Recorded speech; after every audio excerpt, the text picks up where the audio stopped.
It's now time to consider how the genetic information is actually decoded into specific amino acid sequences. And as we know, we start out with double-stranded DNA, one strand of which is transcribed into a messenger RNA.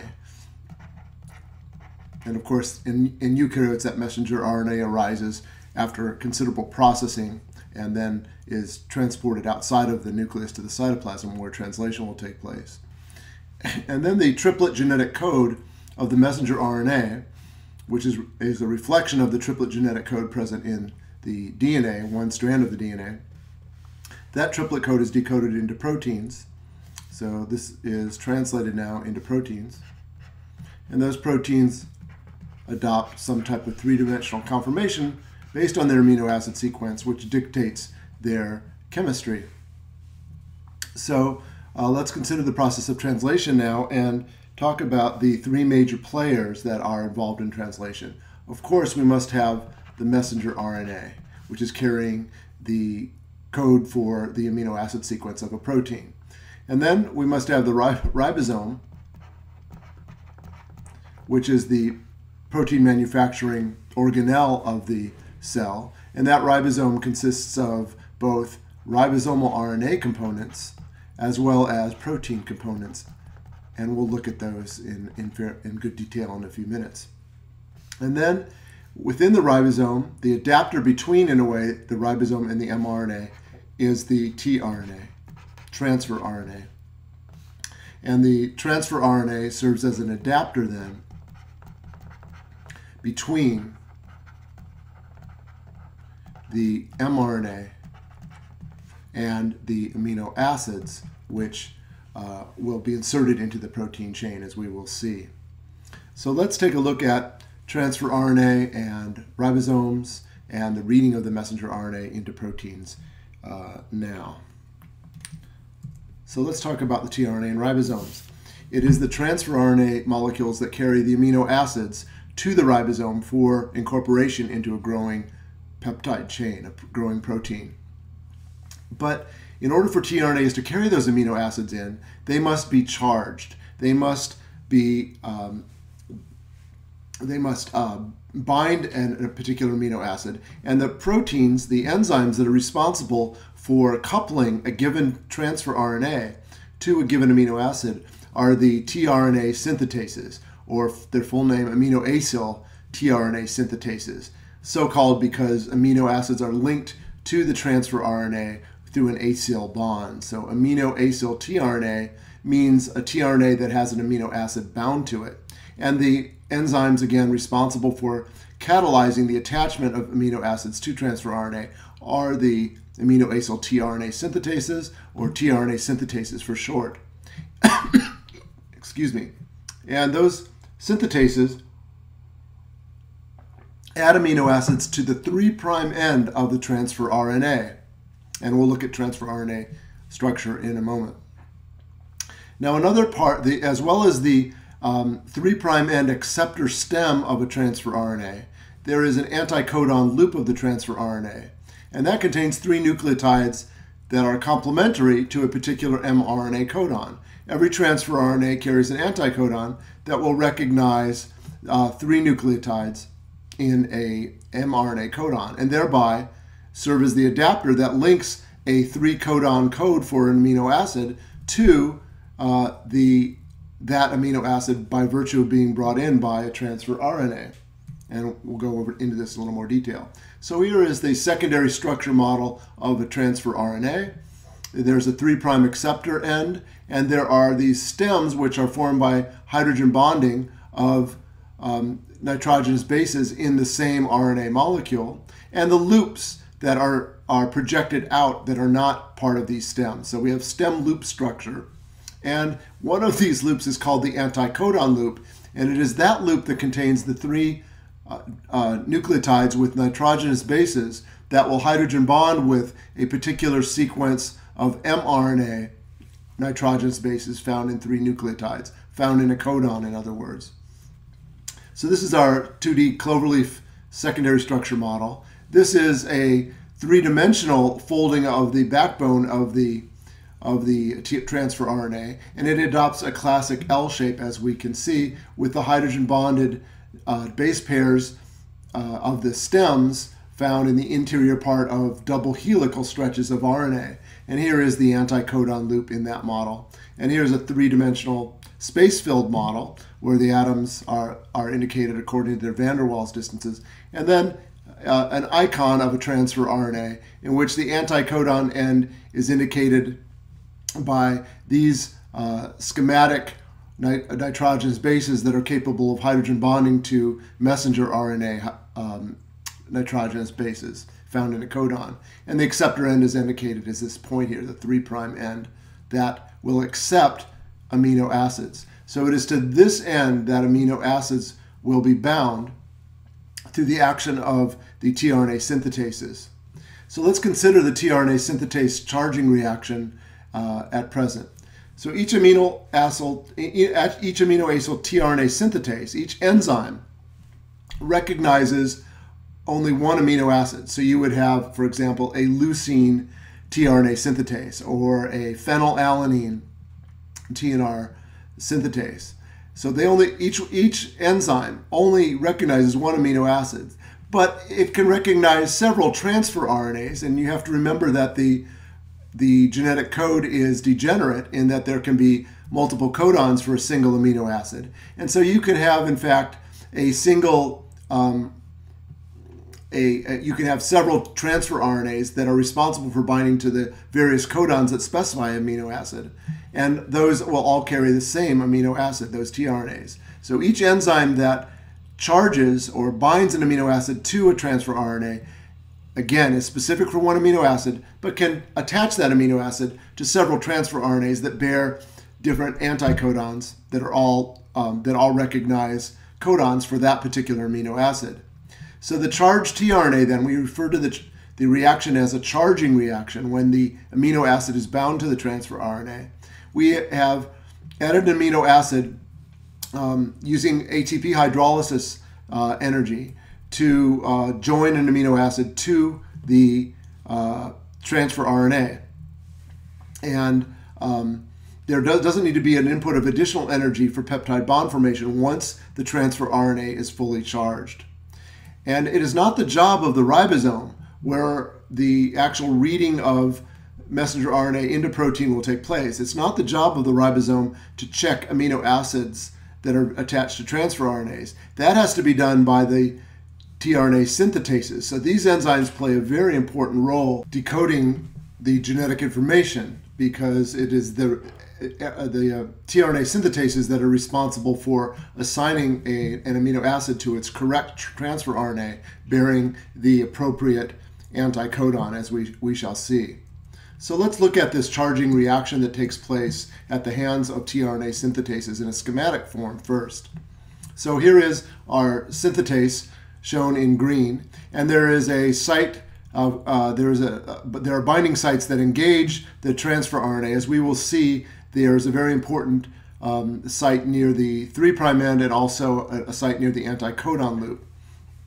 And the first step that takes place is that an amino acid, an incoming amino acid, in this case in our diagram tryptophan, is covalently linked to adenosine monophosphate. And ATP hydrolysis takes place. We take an adenosine monophosphate, release two inorganic phosphates, and the enzyme covalently links AMP then to the amino acid through the carboxyl oxygen on a carboxy carbon.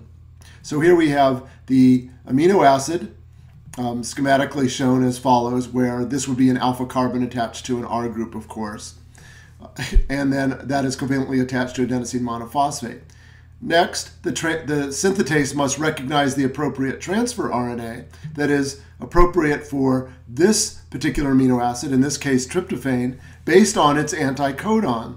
And so that RNA is brought into the synthetase, and a covalent attachment of the amino acid to the 3' end of the transfer RNA is catalyzed with the release of AMP from the amino acid. AMP was formerly covalently linked and now is released.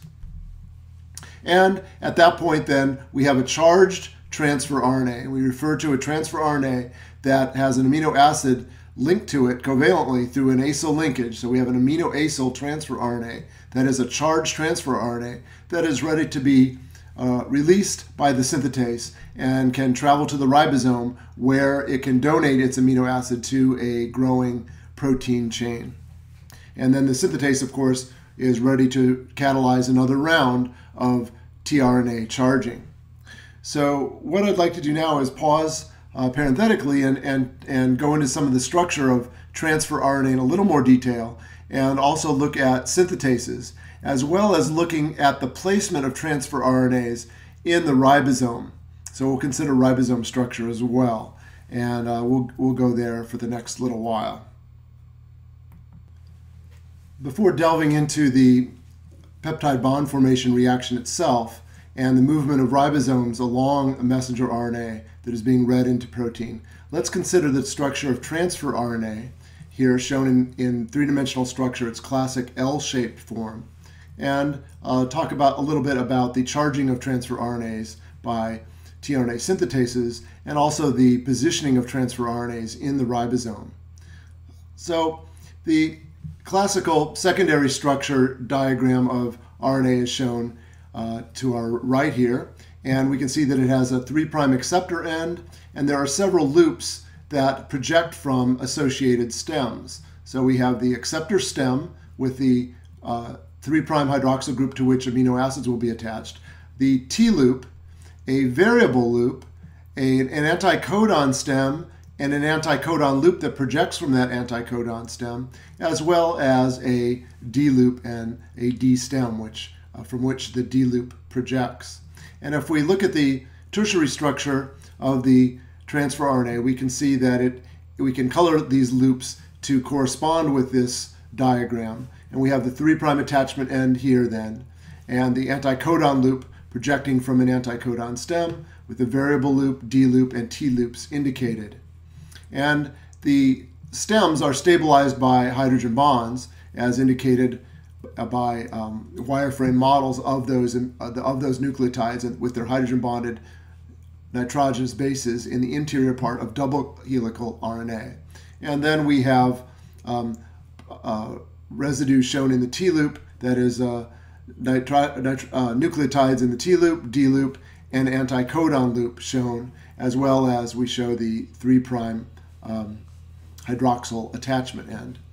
And if we look at in a little more detail at the anticodon loop here, projecting from the anticodon stem, you can see that the nitrogenous bases actually project out from that loop in a way that would allow them to interact with the nitrogenous bases found in codons of mRNA. Now, regardless of the amino acid that a particular tRNA is carrying, all tRNAs have this conserved three-dimensional L-shaped structure, and all have anticodon loops from which nitrogenous bases project ready to hydrogen bond with appropriate codon nitrogenous bases.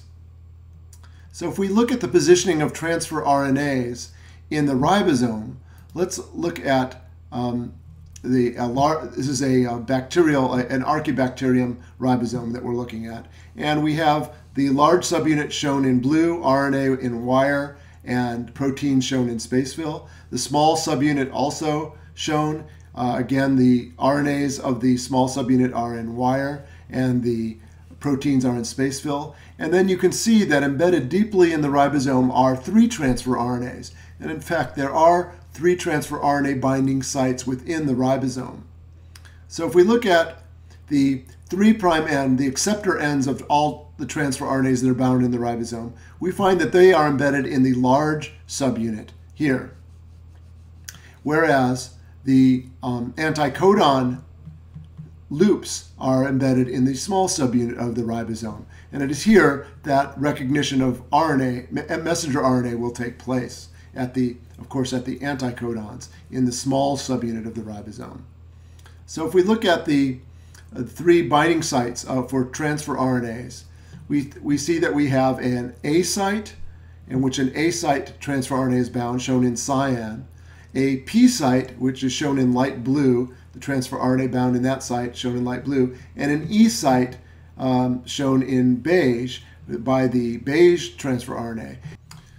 E stands for exit or empty site, where an E site tRNA is bound, and that tRNA will be released from the ribosome as it slides along the messenger RNA, as we will see. The P site, which binds here the ptRNA, stands for peptidyl, and the A site stands for aminoacyl, where this A site tRNA is bound. Now, these tRNAs are not special. They move from the A site to the P site to the E site as translocation of the ribosome occurs on the template messenger RNA. And the point I'd like to emphasize here is that note the very close juxtaposition of the 3' ends of the two tRNAs that are present in the A site of the ribosome and the P site of the ribosome. And that, in a way, the ribosome serves to juxtapose very closely these two ends, because it is here that peptide bond formation will occur between the amino acid or the peptide chain that is bound to the P site tRNA and an incoming amino acid that is bound to the A site tRNA. And the P site amino acid or the protein chain will be transferred via peptide bond formation to the amino acid that is bound at the A site transfer RNA, as we will see. So in a way, then, the ribosome exists to juxtapose these two ends of the tRNAs that will allow for the catalysis of peptide bond formation. Now we can turn to the anticodon recognition of the anticodon-codon recognition in the heart of the small subunit of the ribosome. So let's talk about codon-anticodon recognition now, and look down here. And what we can see is that we have two phenylalanine codons here in a messenger RNA in this crystal structure. So each codon here, 1, 2, 3, we have 3 nucleotides for a codon that specifies phenylalanine and another one that specifies phenylalanine. And those are being read by the anticodons in 2 phenylalanine-bearing transfer RNAs. Now, phenylalanine is not bound to these tRNAs in this crystal structure, but they would be in a normal case. So if we look at both transfer RNAs there, they bear anticodon residues that are complementary to the codon residues, the codon nitrogenous bases, and they hydrogen bond with those in a very particular way. Now, if we look at the GU bonding of, this is a guanine and this is a uracil of the messenger RNA. If we look at that bonding, that is an example of wobble base pair bonding that we talk about when we refer to the way that the genetic code is read. And we'll refer back to that momentarily, but keep that in mind. And if we look at the conformation of the messenger RNA and the A and P site transfer RNAs, this being the A site and this being the P site, we see that they're very, that if the mRNA in fact did not bend at this kink indicated in aqua, then it would be very difficult to achieve the appropriate spacing of these two anticodons in the 2 adjacent transfer RNAs. So the mRNA is actually kinked at that particular position. Now let's move on to the transfer tRNA, transfer RNA, aminoacyl synthetases. So here we're looking at the synthetase responsible for charging glutamine-bearing transfer RNAs, a glutamine-bearing transfer RNA. The protein is shown in gray, and the transfer RNA is shown in beige here. And if we look at the binding of the RNA by the protein, by the synthetase, we can see that there are several pockets that are responsible for clasping the transfer RNA. And especially important are contacts here at near the 3' acceptor stem and at the anticodon loop as well. Now, with respect to the recognition of the anticodon, we have interaction with anticodon bases by side chains of the protein itself.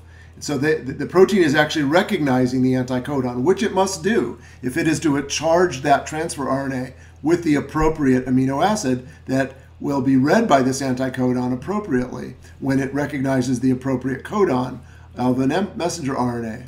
So if we look at the 5' cytosine of the anticodon here, we see that it interacts with arginine, an arginine residue of the protein. And there are many other contacts as well. We're not going to cover all of them. But you can see here, the point being that there is specificity of the protein for a stereochemical recognition of an appropriate anticodon site. In addition to the anticodon bases, there are other bases that are negatively charged regions, a negatively charged backbone of the RNA that interact with the protein as well and are bound in a stereospecific way with the protein. And if we color the positively charged, if we color the surface of the protein according to a electronegative potential, blue being positively charged, red being negatively charged, white being neutral, we can see that the negatively charged backbone of the RNA, due to the phosphates, interacts with positively charged surface areas of the protein. Now, the active site of the synthetase, where charging actually takes place, the binding of an amino acid to the 3' acceptor end of the transfer RNA, that site is quite distant from the anticodon recognition site. So this protein serves a very, or I should say its structure enables it to couple together a recognition of the right amino acid to insert here with the correct anticodon. And shown here is ATP, shown in magenta. ATP will be hydrolyzed to AMP and will be linked to an amino acid prior to that amino acid being linked through an acyl linkage to the 3' end of the transfer RNA. So there are two, if we look at the ATP binding in the active site, there are two short motifs shown in green. These are sequences of residues in the protein that are responsible for binding ATP. And given the large distances between the anticodon recognition point and the amino acid adding active site, it's interesting that the distances are so large there. And so it has been suggested that structures that contain a beta sheet wrapped into a barrel, that is beta barrel structures that are responsible for binding the anticodon stem and loop, are connected to a long loop here shown in aqua. It's a long loop of the protein. And that loop might assume a disordered or quite different conformation in an enzyme which is bound to an incorrect transfer RNA. So the protein here, if it's bound to an incorrect transfer RNA, this loop might be bound in a very different way. And so that loop is observed to pack against the region containing the ATP binding motifs. And thus, this beta barrel structure shown below here in yellow would align those motifs, these motifs that bind ATP and also the amino acid that is going to be linked to first to AMP and then the tRNA. The beta barrel could serve through this attached loop to align those motifs in the conformation that was appropriate for catalysis of the attachment of AMP to the correct amino acid.